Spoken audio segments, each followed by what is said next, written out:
HR. Now we can start. Yeah, go ahead. Hi everyone, my name is Jaya Iripilla. I'm working with Bank of America as a Vice President, Senior Technology Manager in Dallas, Texas. My technology expertise is more with big data, data analytics, data warehouse, business intelligence areas. Thank you. Thanks, Jaya. George, can you introduce a little bit about yourself?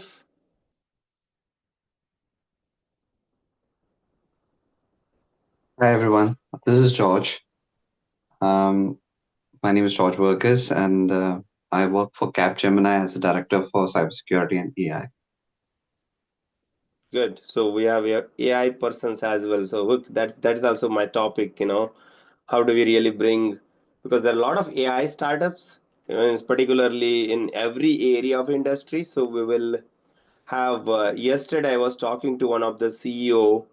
He is very big on AI and all kind of investors. He deals with venture capitalists and billionaires, and also he was telling me, Sanjeev, why don't you bring all the AI startup people and then also connect, because that is another opportunity. So there are so many people are interested to grow and then also see what is happening in manufacturing, HSC, and IT. So that is also another area which I'm thinking. So we'll see how things go. But that CEO is one of, I mean, I'm really fascinated with that CEO. That CEO is connected to JD Vance, who is the Vice President of America, right? So he's a friend of him. And then there's so many uh, CEOs he is connected with. So at some point, I told him that I'll bring him also to this forum so that we can all connect and then we can discuss and then also build a network of future leaders of growth, as well as everybody wants to grow, but there is no forum to connect with senior leaders. So you will see a lot of people will join this group because you will be able to directly connect with the senior leaders. And also, like I said in the last meeting, Krishna sir, Krishna M, he himself was a CEO, MD in multiple organizations, and he and I we are thinking to bring how do we prepare this group who can become the CEOs of the future and also who are already ready but they don't have the skills. So we would like to also develop that. So I have some slides today to give you what exactly that program look like. It's up to you, but just wanted to give you a little bit of what I'm thinking about this group, how this group will grow, and ultimately the big goal is to create wealth for everyone. How do we live a very successful and happy leadership life, whatever you want to wish, and then also connect with each other and help each other to grow. That's the purpose of this group. And uh, at today it is all free, but at some point, I think if the group grows very high, those probably they need to really think about, because I don't want to keep this group only to people, uh, the engineers and all, but there will be people from CEOs or any people will, any other, whoever wants to join can join, but we'll see how things go. So Satya, welcome again. It's good to see you. And can you go ahead and introduce? And Milind is already there, so maybe we'll start. Go ahead. You're on mute. Hi. Thank you everyone for letting me in this event. Thank you, Sanjay, for your invitation. I really appreciate it. I don't take it lightly. Definitely, this is an opportunity where we can, as you're saying, opportunity network with a lot of people. My name is Satya Rayavarapu. I came to know about Sanjay through a leadership meeting. And I work for PVH, a company called, which is a parent company of Calvin Klein and Tommy Hilfiger, and I work as a director of HR systems and operations. Thank you. Yeah. So we are part of another group. So good morning, Milind, and happy to see you. Yeah, no, good morning, everybody. Thank you, Sanjeev, for inviting me. Everybody is able to hear me and see me well? Yes. So Okay.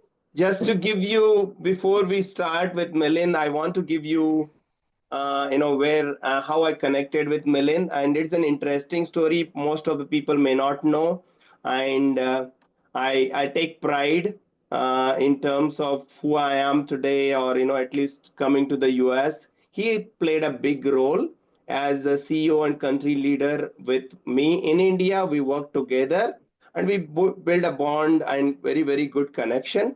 During my working with Milind, there was a time I got an offer from a different company.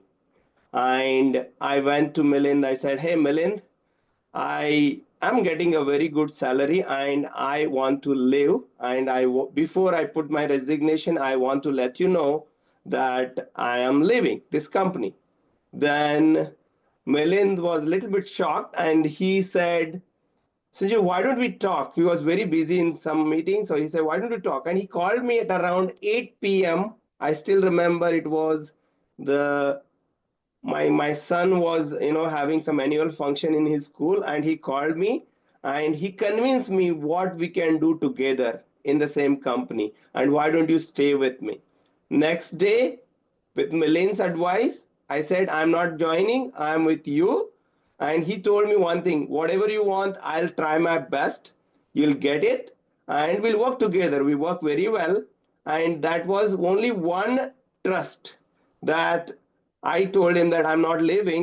And he did everything in his capacity. You can't believe Milind raised my salary maybe almost 25-30%, which was not unbelievable. And then also he helped me connect with all the global leaders in Cummins here, and then he helped me to move to US. So that was the kind of connection Milind did when he was a country leader and VP of new and recon parts in India, and then he moved to Taiwan and all the Indonesia, Asia Pacific region as a managing director.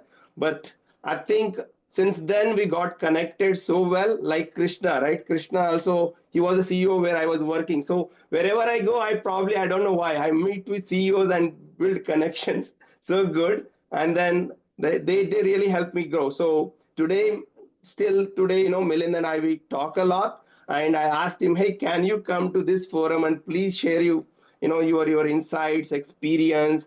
People are struggling and people need some kind of advice." And he agreed. So thank you, Milind, for your time. So take it away. Yeah, no, thank you again, Sanjeev, for all those kind words and so many compliments. I distinctly remember that particular day as well. I distinctly remember our conversation. I just don't know if it was 8 p.m. or what was the time, but as you get older, I guess I forget the times and everything. But no, I distinctly remember. And I think it's not just for Sanjeev, right? Since he's in that particular topic or that episode, it's a I think it's a highlight of my life as well. And one of the reasons why I say that it's a highlight of my life professionally and personally uh, is because this is what you kind of live for, right? You are not going to be remembered necessarily for always the millions of dollars of stakeholder value that you create. That's going to get you a certain level on the ladders, the corporate ladders, and it's going to get to a certain level of positions and titles, and maybe money as well, right? But that's all could be short-lived or temporary. What you're going to be remembered for is your legacy of being able to influence somebody's life positively. And I think this is a feature for me that and my um, utmost gratitude to Sanjeev that he still remembers. I do agree with Sanjeev though, that has changed his life. I think if he were to leave Cummins, I'm sure he would have done great things at that point in time, but it was unfinished business for him. And that was the main thing for me. Like, you're leaving at a time when you're just about to take off, like how the plane takes off and then, flies at good heights. And he didn't realize that right at that point in time. So my job as his manager and his mentor was just to be able to show him that way. And that's all I did, honestly. It was probably a 30-minute conversation, but it was very structured. It was very structured to let him know this is what can happen if you stay back, and this is what's going to happen if you leave.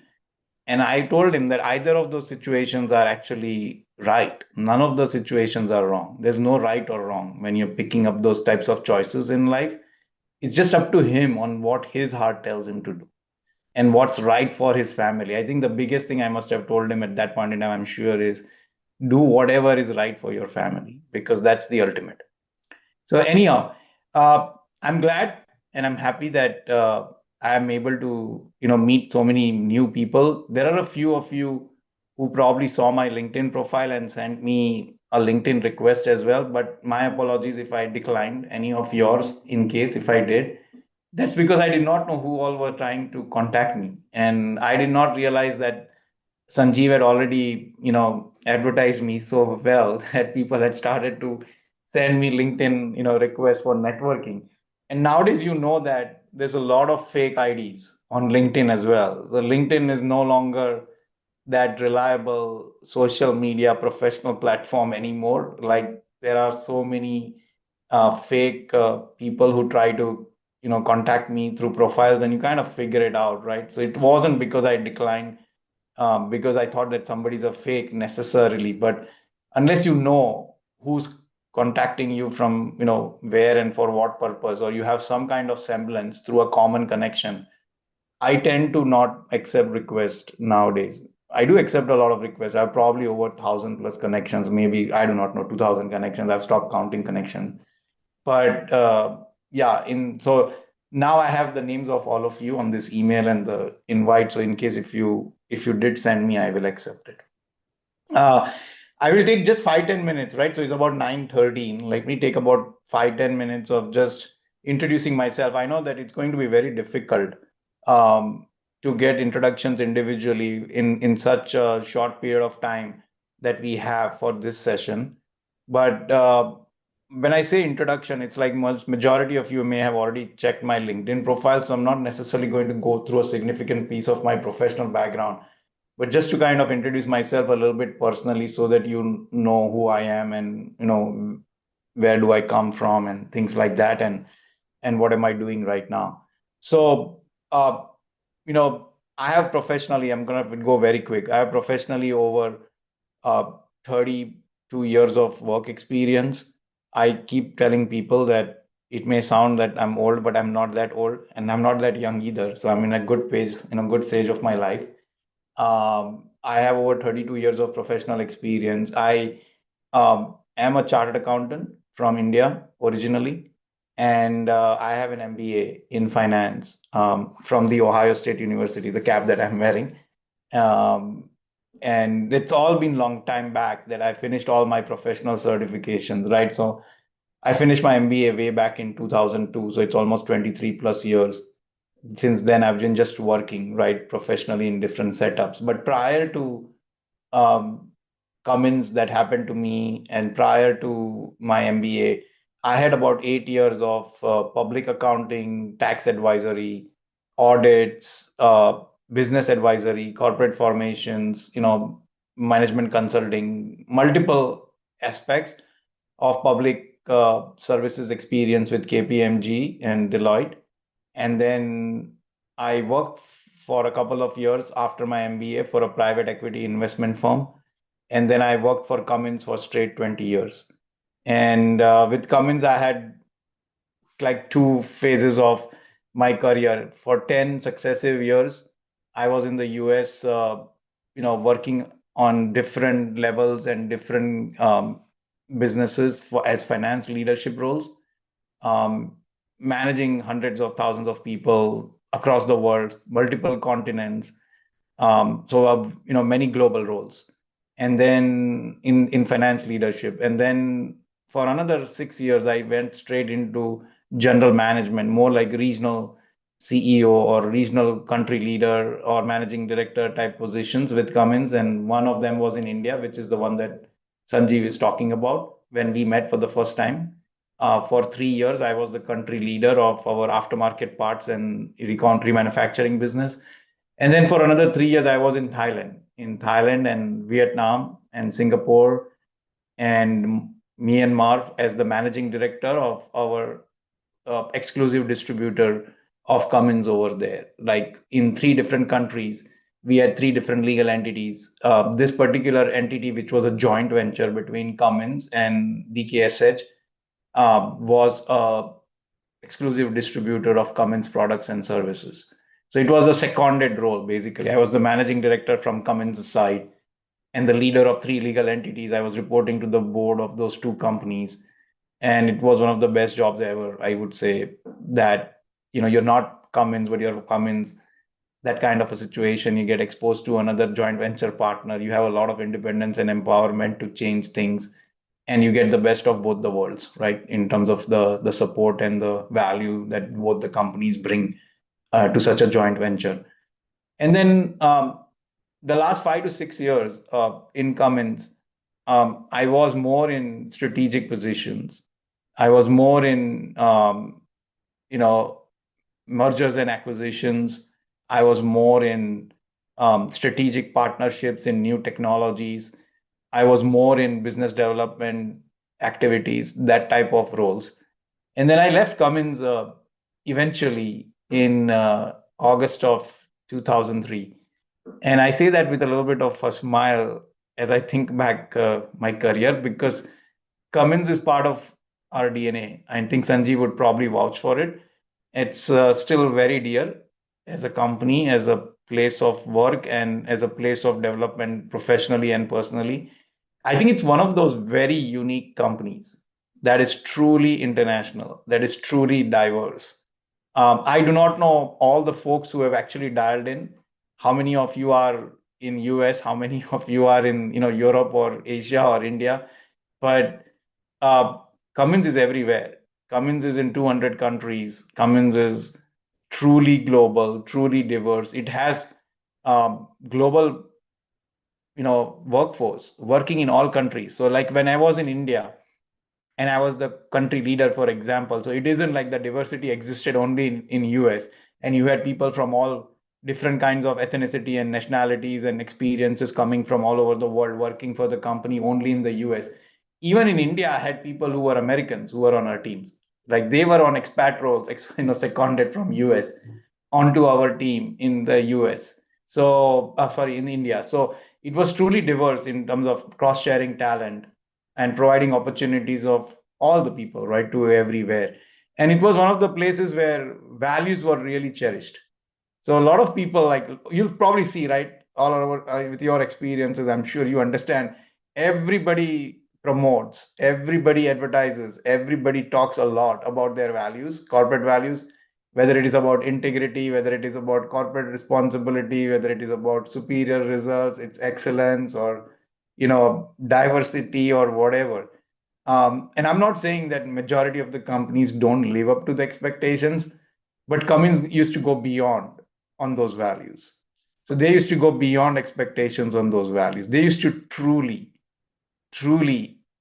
make sure that when they were grooming leaders, that the corporate values were far much more important in terms of them demonstrating that on a day-to-day basis for those people to move up in life and up in Cummins versus actually what they delivered. So it wasn't just about delivering targets, it was more about how you did it. And the how you did it was all about corporate values.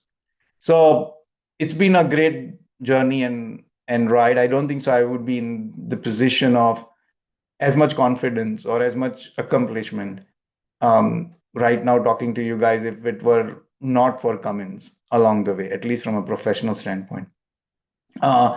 Last couple of years or a year and a half or so since Cummins, I've been working for small to mid-sized companies. So I've gone back to my core of becoming a CFO all over again. In between, I had a lot of general management roles and CEO type roles or country leader type roles and strategy and everything else. But now I've gone back to my core, which I would consider as my last phase of my career. So it's probably the next 8 to 10 years that I would work maximum. Maybe if I can have it in maybe only 3 to 4 years, let's see. But Sanjeev and I harbor hopes and ambitions of starting our own business as well at some point in time.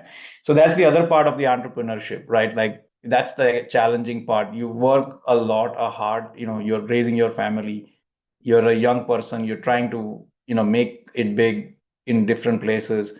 And then you end up working 25, 30 years for somebody else. when you could choose to be doing that for yourself, and you'd be more successful, I can guarantee you, if you were to do that. Just from personal experience, it's just a matter of about your personality and your ability to take risk, and your own self confidence of, like having the patience to do it all by yourself within your own business versus, working for somebody else. But we can get to that in the Q&A session, and I have a lot of passion about entrepreneurship. That's my general background. Originally, I'm from Mumbai. I grew up in Mumbai for, the better part of my life till I was a chartered accountant. And then I have stayed in the US for over 24 years. And then I've stayed in other countries also quite a bit, including Middle East. When I was with KPMG, I always consider myself as a global citizen. I've also had multiple citizenships in my life. So I was an Indian citizen, then I was a British citizen, now I'm an American citizen. So I don't know. It is just the opportunities that God has provided for me to be able to have that level of international background and exposure that I value a lot. Because it's not about the professional background, it's about the people. It's always, always, always about the people, right? It's always. There are always three different assets that a company holds, which is its physical assets. Then it has the intangibles in terms of, copyrights, trademarks, brands, products, things like that. And then the third is the people, I think. And then, of course, they have tools and techniques and, systems and solutions in between. But people is the most important asset. Like a human being in general is far much more valuable than anything what AI can do, because I believe that AI is also created by humans eventually. So, people are I feel blessed that I've been able to work with close to, like, been traveling to 30, 35 countries in my time, in my professional life, with other companies like Cummins and other places, and then blessed about the fact that I've worked and managed people in almost 5, 6 continents, and the value of the culture, the value of the warmth, the value of being able to know them, the value of what their skill sets are, um, is just too much. It's too good.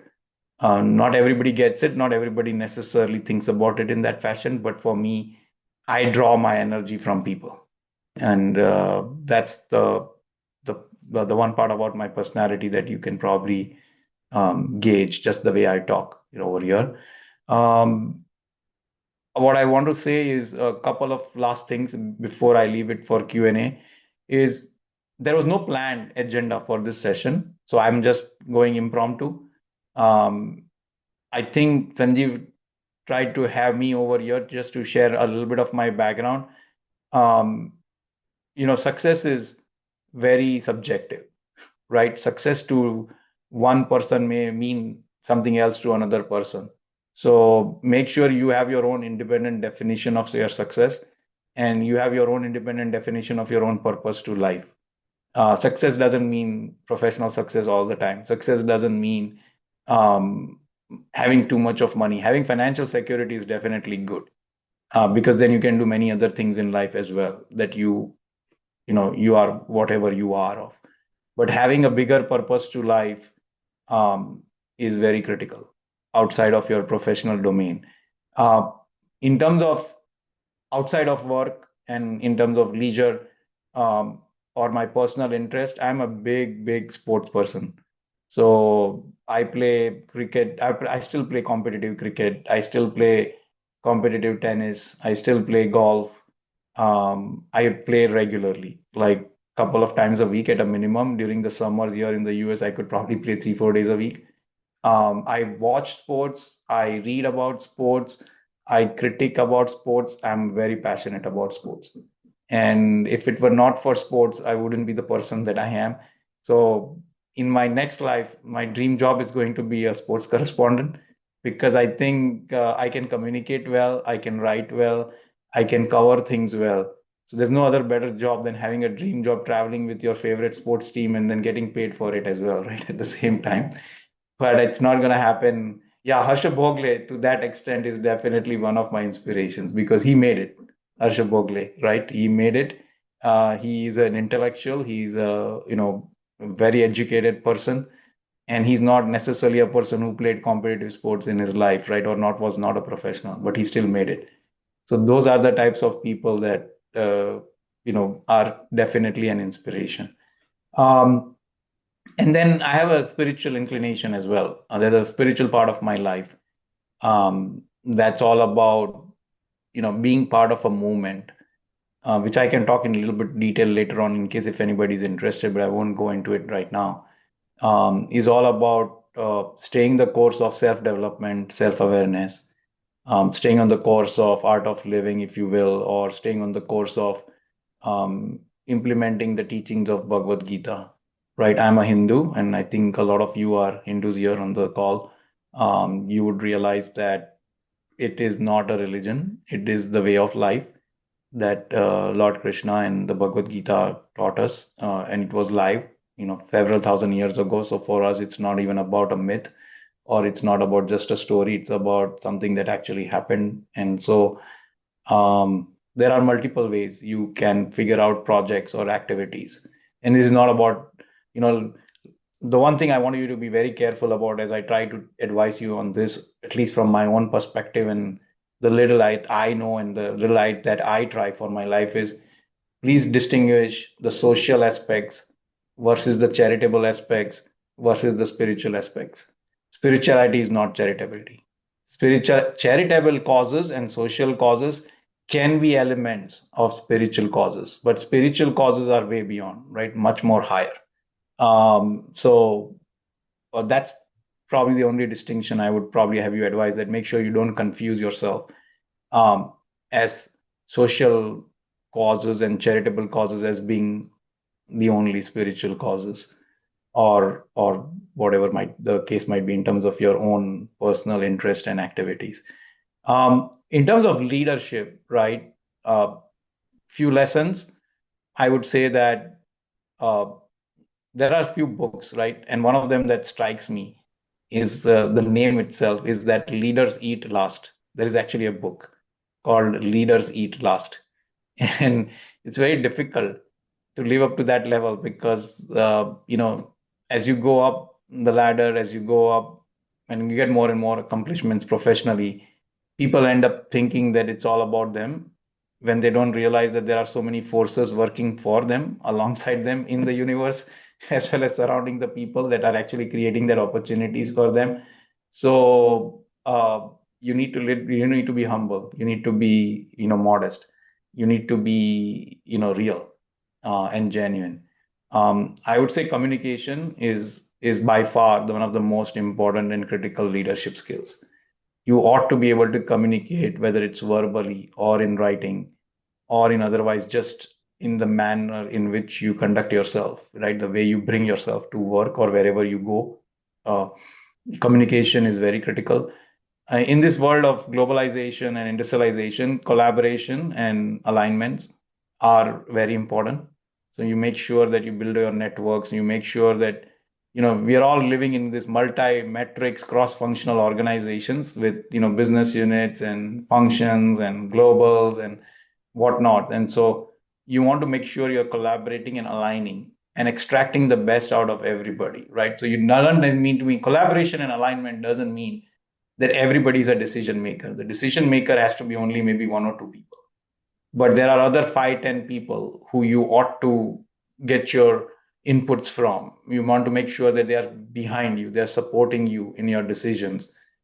Even if they were to disagree at times with your decisions, they need to be rationalized appropriately and consulted. So that would be another good skill to have in your leadership kitty. In global experience, international experience, if you get, please go for it. Whenever you get it, it develops your personality, no doubt about it, right? And then I do not know what else. Being a good human being in general helps as well, turning into a good leader eventually. Um, yeah, I guess. And then focus on your targets. Do not lose focus. A lot of the time, people get into squabbles or ego fights and conflicts. So how to manage conflicts or how to avoid conflicts or how to shut the noise out is also important. Just keep focused.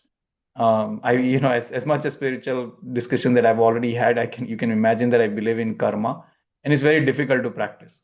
So it's difficult for me to, even difficult for me to practice. It's easier for me to come and talk about it here, but it's not that easy to practice. So, stay focused in life. Stay focused in life, and then always remember, at least from our cultural aspect, because I think the majority of the folks here are Indian backgrounds or Asian backgrounds. So you would realize this more importantly, that family comes first. There's nothing more important in your life than your family. And that will also turn you into a better leader. So if you remain happy and if you keep your family, first of all, try to learn to love yourself, and then you'll keep your family happy and yourself happy. And if you are a happy person, you'll be a happy leader. Simple. I'll stop here. I think that's enough. I took almost 22 minutes. Which was my intent, and then I'm open for questions. I do not know if the session has actually gone in the fashion or in the manner in which you guys intended, but hopefully it was worth something. Yeah, it is. Milind, one of the best, I think, yeah, definitely it resonates with every one of the people, one of the person here. And I personally, seen you, worked with you, and you are a great human being. And during our time when I was working with you, I think our profit margins were the highest. Our team culture was the best. We won the best entity award while you were the country leader in India. So imagine that was a kind of, I think can just correlate, right? As a leader, what you accomplished, which I could see it, and also everybody within all the Cummins entities would see is how did we perform as a team because of you are being such a great and good human being. Yeah. Thank you so much. Yeah, there are a couple of other advices that I think I should say before I forget, which I had thought about. Is like I've had great mentors in my life as well. And um, always the family, as I said, comes first. Always check with your family, whether it's your spouses or your children. Uh, Grown-up children are now far much more smarter and capable than you ever were at that point in time in your life. So learn to listen to them as well. They are your best critique. They will tell you the truth. Yeah, your family doesn't have anything to hide, or they're not superfluous, or they'll not tell you things otherwise just to make you happy. So they are your best critics. They'll tell you where you are going right and where you are going wrong. But I've had good mentors in my life, even in the professional world, and that has helped me quite a bit in just being the person and the leader or the human being that I am.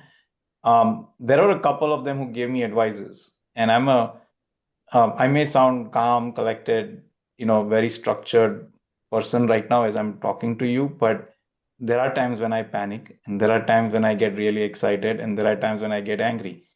And then excited, right, about wanting to get ahead of myself. And there have been so many, that happens less now that I've grown a little bit older and wiser, but it used to happen much more when I was younger. Um, there are a couple of folks who gave me advice. One of them was the very senior vice president of Cummins. He retired recently. He was even the chief operating officer of Cummins. And, I used to always go to him to talk about career aspirations, the next position, or, other opportunities. And he's like, you're doing something, you're doing really well for 2 to 3 years, 3 to 4 years, and then you're not living long enough in that role to even enjoy the benefits of what you have created. And then you're now moving on to the next challenge always. So he said at some point in time, you just need to be relaxed and patient. And he said, life is a marathon, not a 100-meter dash. So I'm sure you've heard that yourself. It's a very common way of talking to certain people in a leadership session. So that was one advice. And then the other advice is I got from one of my coworker actually in one of the staff meetings, and Sanjeev was probably present there at that time in India, but it was one of the best advice somebody gave me. So anybody who's played cricket will know or understand this. How many actually have you, like, hopefully majority of you know at least, cricket and are aware of cricket and how cricket is played. Um, and so this was a person who was directly reporting to me. So sometimes people who are your reports can give you good advices and good feedback. And he told me that, one of the solutions to your anxiety, Milind, or to your passion or amazing energy, and to curb it at the right time at certain situations so that you don't enter into conflicts as much as you think you are entering into conflicts is, in cricket, when a batsman is batting and, he's trying to hit the ball for runs, there are times, right, in test cricket especially, that you can leave the ball alone outside the off stump. You don't have to play every ball. And I think that's one of the best advices I've got. Like, you don't have to play every ball. You can leave certain balls away, and you will be the last person still standing on the crease, and eventually you'll make it, right? So don't try to fix everything.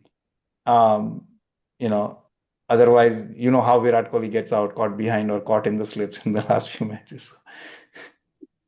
So I'll stop there. Sorry, guys, too much gyan. I'll stop here, and then open for questions. Let's start with Manoj. Manoj has his hands up first, and I think I can see him. So Yeah, thanks for being here. I have a question regarding Gita. You mentioned you reading Gita. So, what is the best shloka you get inspired from there? I told you that I draw from energy from people, and people are here for a reason. The human race has a lot of purpose and a lot of value. I believe everybody's equal. So, Sarvasya Chaham Radhisani Vishto. I'm a big, like, that's the ultimate foundation. There is God in everybody. There is God in you, there is God in me, there is God in the animals, there is God in, the natural surroundings that we've got free for life that we never ever actually be grateful for. So all the mountains, the clouds, the oceans, everything, the trees, everything has a reason. Like, that's why we worship everything, right? We worship the ocean, we worship the mountains, we worship the clouds, we worship the rain, we worship the trees. And these things were there in our Vedas and Upanishads for a long time, that was nurtured, I would say, into so many ways by our rishis. But we forgot and we destroyed and we self-destructed ourselves to some extent. And when we, of course, had Mughal rules for such a long time, then we had, the British rule for such a long time, that a lot of these things disappeared. But it's never disappeared from our DNA. It's never disappeared from our cultural values, the way our parents, had us, our upbringing. So yeah, Sarvasya Cham Sardisani Vishto is probably the one that strikes to me the most in terms of there's God in everything and God everywhere. So long as you believe it and you feel it, um, I think life will be always beautiful. Thank you. Okay, Jaya, next. Hi, Milind. So my question is for new people, for new joiners or who are in their early of their career, not every person reaches to the top, right? In the top 10% or so. So what do you think that has made you, whatever you have become so far in your life, what suggestions do you give for the newcomers, how they can be different or anything in that lines? I'm a traditionalist, Jaya. So I come from the old school of thought. I'm not that old and I'm not that young, but I still come from an old school of thought based on the values that I grew up with. So I think hard work always pays off. The one thing that I have with the current generation, and I'm not talking about you, so don't worry about that. But whatever they call the Gen Z or whatever situations, like, I don't even know the names, honestly, the millennials or the Gen Zs, is that uh, they think that there's a way. They don't necessarily intend, but their approach I've seen, and that includes my son as well, right? So is that to get work around, right? Like, there are no workarounds, there are no shortcuts in life, there are no free lunches in life, according to me. So hard work always pays off. And so be tenacious about what you want to do, and self-belief is the other one, Jay. So self-belief is very, very important, and confidence that I can do it, I will do it, I'll figure it out. And even if I don't figure it out, whatever is going to happen for good, because there's something else that might come out of that. So, like, at times you tend to say, okay, I want that position or I want that type of work. or I want this type of situation, or this type of money, or that type of, whatever might be the case, right? And you go after it, and you go after it focused, and you work hard for it, which is great. And it may not end up being the outcome that you will get or you want it. But the journey itself is great, because what you will have done through that process is that you have learned a lot. You have, got other skills that's going to create another outcome that you would realize sometime later in the future in life that, oh, great, because of this thing, I got that thing. I never got A, but I got the B, which is even better, or at least it's, better than otherwise I would have thought. So that whole process and that journey is important, to stay focused, to be working hard, and then having that self-belief. Thank you. There are so many hands raised. We have only, 18, 20 minutes left. So I think my Yeah. suggestion is quickly just go ahead one by one, and No, definitely. let's keep picking up. So Divakar, let's see how many we can get. Yes. Yeah, Hi, Milind Madani. Thank you very much for this insightful journey. Very, very inspiring. And I think I can echo what you told about Cummins. So I worked around 15 years with Cummins. I started my career with Cummins, and I think a lot of learnings. I also